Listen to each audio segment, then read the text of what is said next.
예배 때 만나는 기쁨의 하나님이란 제목으로 말씀을 전할 때 큰 은혜가 있길 간절히 소망합니다. 권력을 유지하기 위해서는 그 권력 옆에서 아부함으로 이득을 취하는 사람들도 존재하지만 그 권력을 유지하기 위해서 피해를 보거나 손해를 보는 사람들도 분명히 존재합니다. 오늘 본문에 나온 미갈이 다윗의 권력을 유지하기 위해서 손해를 봤던 그 인물이 아닐까라고 추정할 수 있습니다. 다윗이 골리앗과의 전투에서 골리앗을 죽임으로 사울에게 인정받고 사울의 큰 상을 받게 됩니다. 어느 누구도 골리앗을 죽이기 위해 나서는 사람이 없었을 때 답답했던 사울 왕이 사람들 앞에 공포합니다. 골리앗을 죽이는 사람은 큰 상을 내리고 그리고 사울 왕의 사위가 되며 그리고 그 집안의 모든 세금을 감하여 주겠다. 이렇게 커다란 상을 내놓았음에도 불구하고 그 어느 누구도 골리앗과 싸우지 아니하였습니다. 그런데 다윗이 우리가 잘 알고 있다시피 하나님의 모욕하는 골리앗을 너무 화가 나서 싸워서 이겼고 골리앗을 죽이게 됐고 그 전쟁에서 승리를 이끄는 큰 승리를 가져다 주게 되었습니다. 그래서 그 약속에 의해서 사울 왕은 그의 딸을 다윗과 결혼시켜야만 했습니다. 그러나 사무엘상을 보면은 사울 왕의 첫째 딸의 이름이 메랍이라는 여인이 있었습니다. 이 메랍을 다윗에게 결혼시켜 주기에는 너무 아까웠더라고 생각이 들었습니다. 그래서 첫째 딸 메랍은 다윗과 결혼시키지 않고 다른 남자와 결혼을 시켰습니다. 그런데 점점 시간이 다가오고 다른 사람들의 시선에 와 그렇게 상을 약속해 주었는데 언제 다윗이 사울 왕의 사위가 될 것인가 그런 압박들이 들어올 수 있겠죠. 그런데 마침 다윗이 그렇게 승리하고 승승장구하는 모습을 되게 사랑스럽고 괜찮게 보던 사람이 있었습니다. 그것이 바로 사울의 둘째 딸 미갈이었습니다. 막 성경 본문에 보면은 그런 모습이 너무 사랑스러워 보였다라고 표현되어지고 있습니다. 그렇지만 사울은 그 미갈과 다윗이 결혼시키는 것을 주저하고 그렇게 기뻐하지 않았습니다. 왜 그럴까요? 사울이 다윗을 시기했던 거예요. 모든 전쟁에 나가면 다윗 때문에 승리하게 되고 다윗 때문에 많은 승리가 이스라엘에게 오게 됐고 그래서 사람들이 그 전쟁이 끝난 다음에 개선을 할 때 사울은 천천히요. 다윗은 만만히로다.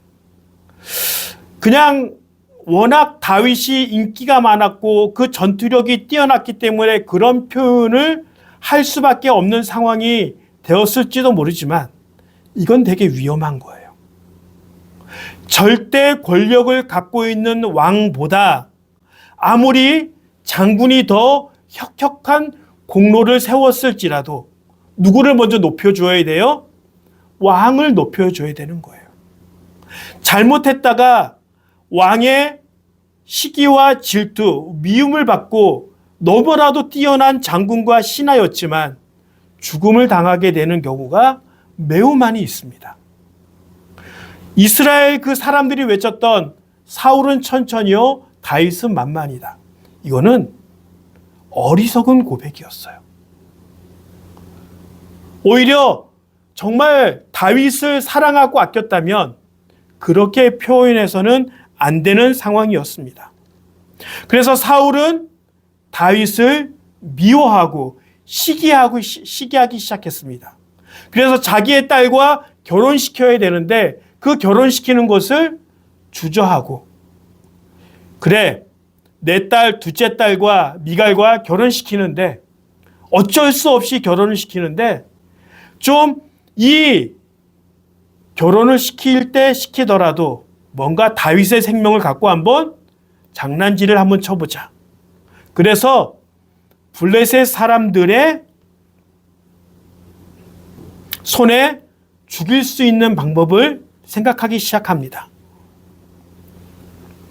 그래서 그 딸을 다윗에게 주어서 그 딸이 다윗에게 올무가 되게 하여 그를 블레셋 사람의 손에 죽게 해야겠다고 혼자 생각하였다. 그래서 사울은 다윗에게 그를 사위로 삼겠다고 말하였다. 즉 미션을 주는 거예요. 불가능하고 다윗이 죽을 수밖에 없는 미션을 주는데 그 미션은 블레셋 사람들의 표피 100개를 베어와라. 이것은 목숨을 부지하기 어려운 그런 상황이었습니다. 그럼에도 다윗은 그 미션에 성공하게 됩니다. 오히려 100개를 갖고 오라고 얘기했는데 200개를 갖고 오므로 완전히 다윗이 뭐라고 할 수 없을 정도로 큰 성과를 가져오게 됩니다. 그러므로 지참금 같은 왕의 사위, 특별히 다윗은 그렇게 부자나 그렇게 신분이 높은 집안의 자녀가 아니었습니다.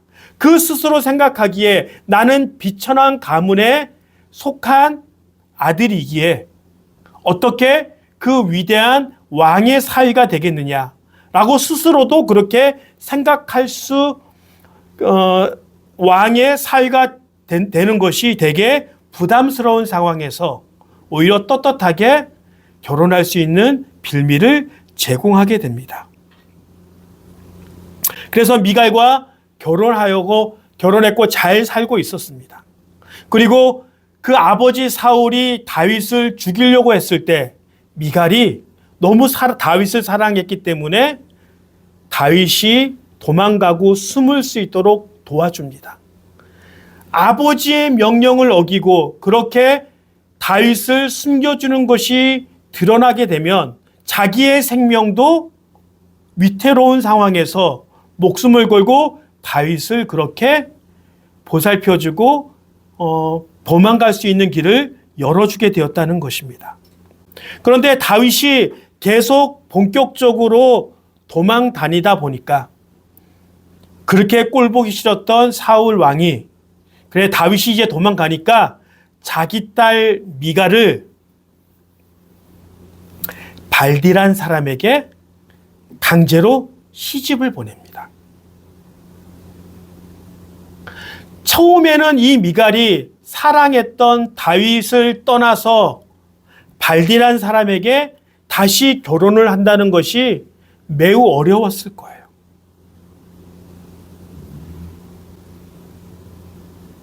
그리고 나서 시간이 지납니다. 그래서 아브넬이 다윗에게 항복했을 때 다윗이 한 가지 조건을 내겁니다. 나의 아내 미갈을 다시 나의 아내로 되돌려 놓으시기 바랍니다. 미갈을 나에게 데려오십시오. 라고 했을 때 강력한 힘을 가지고 있는 사람들이 미갈을 발디에게 빼앗아서 다윗에게 주게 됩니다. 성경 본문을 보면은 이스보셋이 사람을 보내 그의 남편 라이스의 아들 발디엘에게서 그를 빼앗아 오매 그의 남편이 그와 함께 오되 울며 바후림까지 따라왔더니 아브넬이 그에게 돌아가라 하매 돌아가니라. 이 발디라고 하는 불리어지는 이 사람은 정말 미갈을 사랑했던 모양입니다. 그의 아내 미갈을 빼앗겼을 때 엉엉 울며 바후림까지 울면서 쫓아왔던 거예요. 이 상황을 보면 이 발디엘과 미갈은 매우 행복하고 서로 사랑하는 결혼 관계를 유지했던 것으로 볼 수 있습니다. 서로 사랑하는 가운데 결혼 생활을 이어가고, 그런데 높은 사람들끼리 서로 의논해서 물어보지도 않고 그 화목한 가정을 갈라지게 만들고 아내를 빼앗아서 다시 다윗에게 주는 그 상황. 얼마나 서럽게 울며 얼마나 애절했으면 성경에서 그렇게 울며 바울인까지 쫓아왔다고. 계속 쫓아올 것 같으니까 아브넬이 돌아가라고 아마 위협했겠죠. 칼을 가지거나 매를 들어서 그를 쫓아냈겠죠. 그렇게 그 부분은 갈라지게 되었습니다. 그렇다면 이 미갈은 다윗에게 다시 돌아갔고 그 결혼 생활이 행복했을까요? 그렇지 않아요. 이미 다윗에게는 많은 아내들이 존재했습니다. 그리고 어찌하였던 이 미갈의 아버지와 사울과 그 많은 오라버니들은 다윗과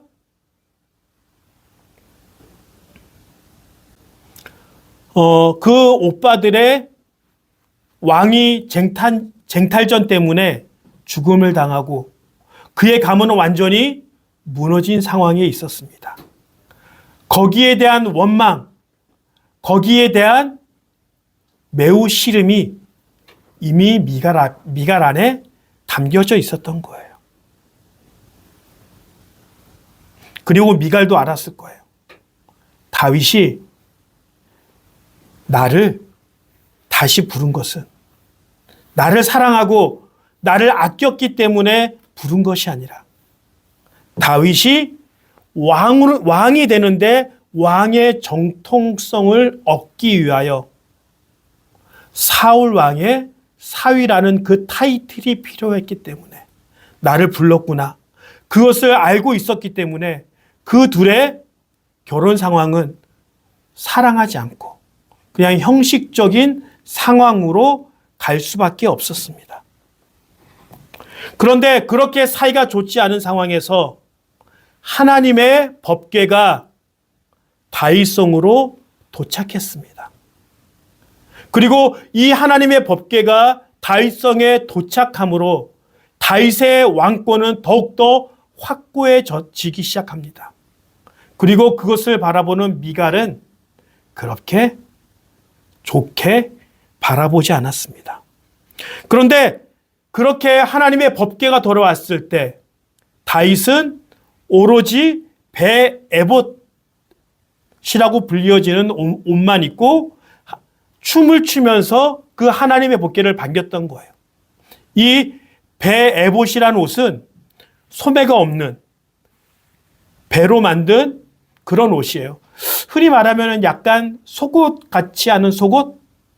뭐 여자들이 치마를 입을 때 속치마를 입잖아요.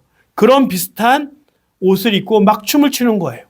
여기서 춤이라는 것은 막 디스코를 치는 게 아니라 그 당시의 춤은 아마 이렇게 뱅글뱅글 돌았기 때문에 다윗의 속살이 그 많은 사람들 앞에, 특별히 그 여인들 앞에 보여졌던 것으로 추정됩니다. 성경에서 춤을 추는 것은, 하나님 앞에서 춤을 추는 것은 많이 있었습니다. 뭐 제사를 지내거나 또 절기가 되어졌을 때 그렇게 춤을 많이 추었습니다. 그리고 선지자들도 하나님 앞에서 춤을 추며 예언하며 찬양하는 일도 있었습니다. 그런데 그렇게 남자가, 특별히 왕으로서 기름 부음 받은 사람이 속옷 같은 배 에봇만 입고 빙글빙글 돌면서 속살이 보여질 정도로 그렇게 춤을 추는 광경은 없었습니다. 보통 왕이라면은 왕으로서의 권위와 왕으로서의 존엄을 백성들에게 보여줘야 합니다. 왕이 우습게 여기거나 그 존귀와 존엄이 사라지게 되면 백성들이 왕을 만만하게 보면 어려움이 생길 수 있습니다. 그렇게 그냥 춤을 추는 다윗을 향하여 이 미갈은 이렇게 얘기합니다.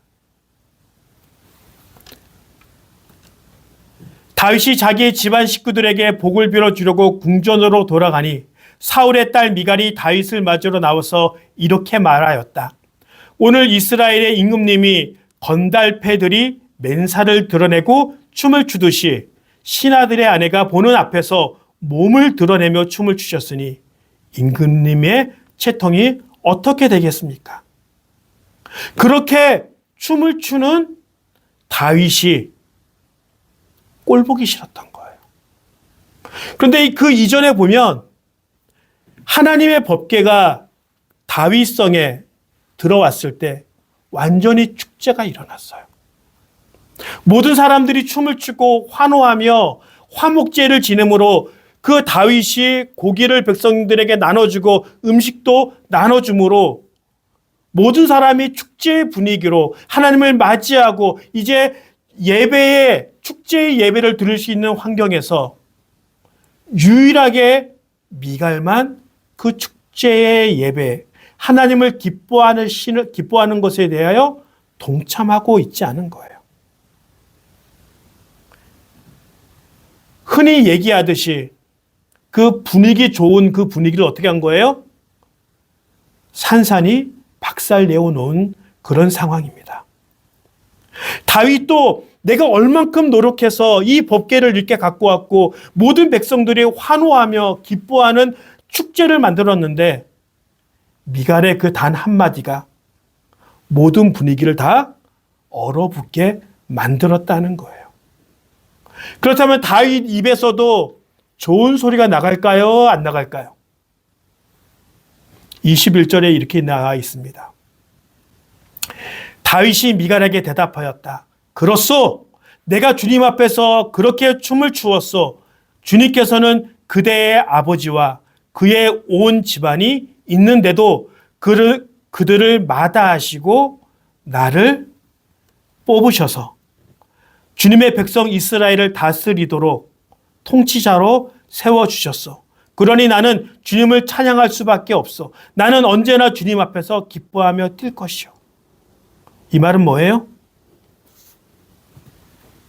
하나님께서 당신 가문들을 다 멸망시키고 나를 하나님의 왕으로 뽑아 놓으셨다. 다윗 입장에서는 은혜스러운 말일 수 있어요. 그런데 미갈 입장에서는 이 말은 어떤 거예요? 그의 마음을 칼로 도려내듯이 상처 주는 말, 저주의 말처럼 들릴 수 있는 상황이라는 것입니다.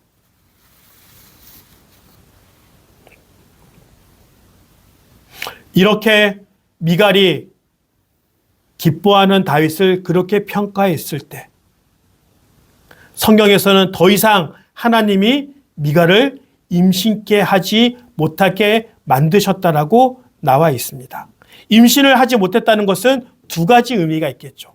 첫 번째로 하나님이 그의 임신을 막으셨다라고 이야기되는 것과 이제 모든 정이 떨어진 다윗이 미갈과 더 이상 잠자리를 갖지 않았다라고 표현할 수도 있습니다. 어찌하였던 다윗은 온전하게 하나님의 법궤가 들어오는 것에 대하여 하나님을 기뻐하며 하나님을 찬양하고 기뻐하는 것에 왕의 채통도 중요한 것으로 여기지 아니하고 하나님의 법궤를 맞이했던 거예요. 하나님을 기뻐하는 것, 시편 37편 4절에 보면 기쁨은 오직 주님에게서 찾아라. 주님께서 내 마음의 소원을 들어주신다. 느헤미야 8장 10절에 보면 하나님 앞에서 기뻐하면 힘이 생기는 법이니 슬퍼하지들 마십시오. 그런데 진짜로 이 상황에서 하나님을 기뻐하고 하나님을 예배함으로 회복되어야 할 사람은 누군가요? 미갈이었어요. 그 얼마나 많은 상처가 있겠어요. 자기가 사랑했던 그 남편과 강제로 헤어지게 되고, 자기의 모든 가문, 아버지와 형제들이, 오빠들이 다 죽음을 당하고, 자긴 볼모처럼 그냥 쓸모없는 사람처럼 그렇게 다윗성에 있었을 때, 오직 나를 위로하실 분, 나를 회복해 하실 분은 하나님이시다. 진심으로 하나님을 반겨야 했으며, 하나님을 기뻐함으로, 하나님을 예배함으로 그의 인생이 치유되고 회복되어질 필요가 있는 것은 미갈이었던 거예요. 그러나 그 상처난 마음 때문에, 그 아픈 마음 때문에 그렇게 반기게 맞아주는 다윗을 평가했고 저주했고 나쁜 말로써 그를 시험에 들게 만들었던 것을 볼 수 있습니다. 그러나 다윗은 어땠을까요? 하나님의 법궤가 들어왔고 아직까지 그는 그 법궤로 인하여서 어떠한 복도 받지 못한 상태예요. 오벳에돔은 3개월 동안 하나님의 법궤가 그 집안에 있었기 때문에 그의 자손과 그의 재물과 그의 모든 것들이 하나님 앞에서 복을 받았습니다. 그래서 하나님이 복 주시는 것을 알고 믿었기 때문에 하나님의 법궤를 다윗성으로 옮겼습니다. 다윗은 하나님과 함께하는 것, 그런 하나님을 기뻐하는 것, 그런 하나님을 예배하는 것이 얼마나 큰 복이 되는지 알았기에 하나님의 임재의 상징인 법궤를 가지고 왔습니다. 그리고 한 번 실패했지만 그 실패가 실패로 끝나지 아니하고 다시 한번 시도해서 하나님의 법궤를 자기 자신의 성으로 옮길 수 있었습니다. 그래서 그의 인생에 기쁨과 즐거움으로 하나님을 맞이할 수 있었던 것입니다. 우리는 어떻게 하나님을 예배하며 하나님 앞에 나오는지 한번 점검해 보길 원합니다.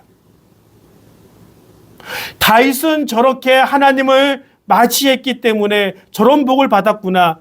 그렇게 하나님을 기뻐하고 예배를 통해 주시는 복이 남의 것이 아닌 2026년에는 그 복이 나의 것이 될 수 있는 그 믿음이 우리에게 있길 간절히 축원합니다. 그래서 다윗이 했던 것처럼 예배를 위해 기도하고 기대하고 은혜를 사모함으로 예배를 준비합시다. 그리고 예배는 참석했다고 해서 저절로 복이 되지 않아요. 일주일 동안 내가 하나님의 말씀대로 살고자 최선을 다해 노력하고 하나님 제가 이 주어진 말씀을 갖고 살기 위해 노력했습니다. 이 결과물을 가지고 하나님 앞에 나왔을 때 하나님께서 복 주시는 거예요. 그래, 기쁨의 예배를 드리자.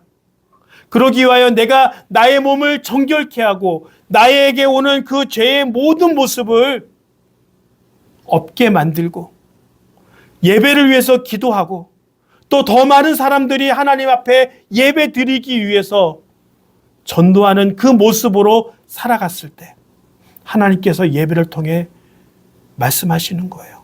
수고했다. 내 사랑하는 아들아. 내 사랑하는 딸아. 하나님, 제가 그렇게 살려고 노력했지만 실패했어요. 저 너무 아파요. 그래. 그럼 내가 너를 예배를 통해, 말씀을 통해, 기도와 찬양을 통해 위로해 줄게. 그렇게 예배를 통해 하나님이 은혜를 주시는 거예요. 말씀해 주시는 거예요. 그래야지 비로소 나에게 은혜의 예배, 기쁨의 예배가 되어지는 거예요. 제가 어제도 화장실 안에서 한참 있었어요. 그냥 다른 사람은 들어와서 많이 바뀌었네? 끄실 수 있어요. 근데 거의 2달 넘게 쉬지 못하고, 그렇다고 제가 건강해서 막 도운 것도 못해요. 그냥 같이 있었어요. 커피나 타주고. 그렇지만 그 2달 동안 제가 얼마나 기도하면서 이 리모델링을 준비했는지, 있는 것만으로도 은혜가 되는 거예요. 하나님을 위해 기뻐함으로 헌신했을 때 기쁨의 예배를 드릴 수 있는 거예요. 그리고 복을 받았기 때문에 하나님께 나와 기쁨의 예배를 드릴 수 있지만, 다윗은 아직 하나님이 주시는 복을 받기 전이에요. 하나님이 주실 복을 기도하고 기다림으로 먼저 선제적으로 기뻐했던 거예요. 그래서 성경에서는 뭐뭐 했기 때문에 기뻐하라 라고, 하나님께서 은혜를 주셨기 때문에 기뻐하는 것일 수 있지만 해 주시기 전에 먼저 기뻐하라고 말씀하고 있는 것입니다. 다윗의 강점 중에 하나가 하나님 앞에서 순수했다는 거예요. 회개하라고 하면 회개했고, 기뻐하라고 하면 기뻐했던 거예요. 우리도 2026년 기쁨의 예배, 은혜의 예배를 통하여 우리 교회가 부흥되어지며 우리 스스로도 예배 때문에 복받았다라고 고백할 정도의 그런 예배가 우리에게 있길 간절히 축원합니다. 저도 최선을 다해 말씀과 예배를 준비하겠습니다. 여러분들도 여러분의 삶의 현장에서 말씀대로 살기 위하여 많이 노력하고 죄에 대하여 싸우십시오. 그리고 주일 예배를 위하여 기도하고 사모함으로 이 자리에 나오는, 그래서 예배로 부흥하는 교회가 되어지길 간절히 축원합니다.